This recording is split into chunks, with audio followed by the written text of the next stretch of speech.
আমাদের প্রভু এক, এক নবীর উম্মত, জীবন বিধান এক, ওই শিবানী কোরআন।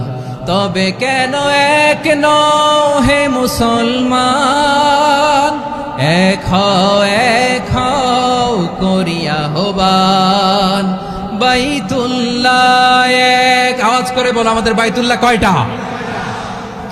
বাইতুল্লাহ এক, মদিনা শরীফ এক, উহুদ পাহাড় এক, বদরের মাঠে একটা তো জীবন আর মরণ যে একটাই, এক সাথে মিলে মিশে একটাই প্রাণ। তবে কেন এক নও হে মুসলমান, এক হও